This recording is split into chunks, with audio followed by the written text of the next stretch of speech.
Türkmenistan'ın başkenti Aşgabat 25-27 Ekim tarihlerinde önemli bir foruma ev sahipliği yapacak. Türkmenistan'ın petrol ve doğal gazı forumuyla ülkenin enerji sektöründeki yeni projeleri de ele alınacak. Türkmenistan doğalgaz rezervi konusunda dünya dördüncüsü.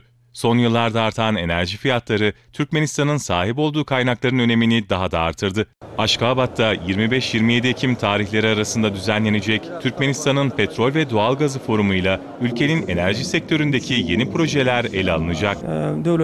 Şu ana kadar foruma 30'dan fazla ülkeden 300'den fazla delege kaydoldu. Biz Türk iş insanlarının da forumda yer almasını istiyoruz ve ülkeye giriş için her türlü kolaylığı sağlıyoruz. Forumda Türkmenistan'daki petrol ve gaz projeleri hakkında detaylı bilgiler verilecek. Dünyanın en büyük gaz rezerv alanı olan Galkınış sahasının mevcut durumu da ele alınacak. Forumla birlikte kurulacak fuar alanında enerji şirketleri yenilikçi ürünlerini ve hizmetlerini tanıtma fırsatı da bulacak.